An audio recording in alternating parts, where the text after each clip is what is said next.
Hello and welcome back to the video. Before we get into the video, if you're new here, I highly recommend checking out my intro video titled Why I Started Narrowgate Studio to get a sense of what this channel is all about. A very special thank you to everyone who watched my videos on Rumble in 2025. 2026 is my year to go full force into establish my studio. And with that being said, if you're enjoying the content on Rumble, hit follow. My goal for 2026 is to reach 100 followers as early as possible and start building steady revenue on the platform. Now let's get into it. As I mentioned in my last video, I'm starting a new series called This Game Could Be Better. What I failed to mention was that I won't stop making problems in the game industry videos. I'm just going back and forth between the two series. In my This Game Could Be Better series, I'll be picking a game, creating a few videos, sharing specific changes that, at least to me, will make the game better than it is now. The first game is Contractors Showdown by Caveman Studio, a VR Battle Royale released in 2024. I haven't played much of the Battle Royale mode, so instead I'll be focusing on the extraction mode called Exfilzone, which was added about 2 months after launch. Exfilzone is an extraction mode where players deploy onto different maps, gather materials by exploring or killing other players, and extract without being killed. Those materials are then used to upgrade your character and unlock different parts of your base. In my last video, I gave a list of changes directed towards the game design portion of Exfilzone. In this video, I'll be going over a list of changes directed towards the level design portion of Exfilzone. To start off my list, I want to talk about one map in particular called Suburb. To me, Suburb should actually look like a suburb. I even looked up the definition and found this: a residential community located on the outskirts of or within a larger city area. This game could be better if Suburb's 3D level environment was designed as a true residential community rather than a farm next to a small camp, next to a mall, next to a busy area, and so on. A residential area or community with military checkpoints and military presence will be much stronger environmental storytelling than we currently have. Next are objectives in Exfilzone. This game could be better if objectives gave players next step instructions when they complete part of a task rather than only displaying that part of the task was completed.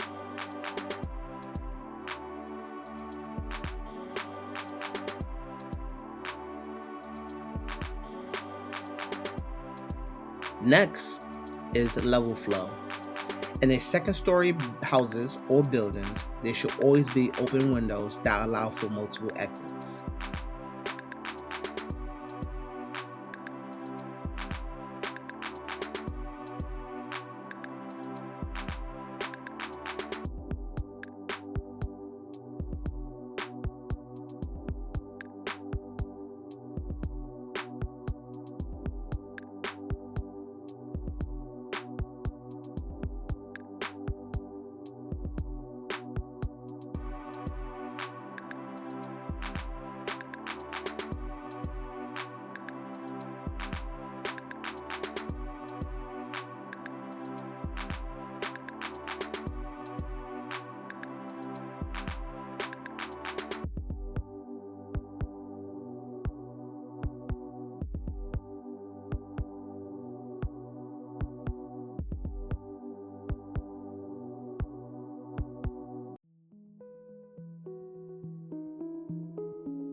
Now, getting back to environmental storytelling, this game could be better if the space around the NPCs on the second floor of the base visually told a story about who they are and allow them to interact with the player or their environment.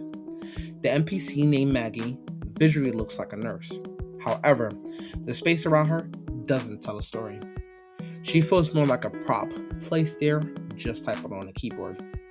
It would be nice to see her interact with the player. telling the player to lay on the operating table as she fixes the player up after each mission. The NPC named Tommy visually looks like a soldier, but just like Maggie, all he does is type on a keyboard. It would be great to see him clean guns, take them apart, and putting them back together. The NPC named Maximilian visually looks like someone shopping for gear rather than someone fixing and selling gear. It would be great to see him fix a helmet or stitching a vest. There are at least 3 more NPCs that don't do much, neither with the player nor on their own. This is a big miss when it comes down to environmental storytelling. Last but not least, the environmental storytelling across all maps, except Metro and Smuggling Tunnel, doesn't give players enough context about what's actually going on. Instead, there are just enemies scattered around the map for the players to engage with without much narrative support. So there you have it. If you're enjoying the content, especially on Rumble, please be sure to hit follow. My goal is to reach 100 followers. See you on the next one.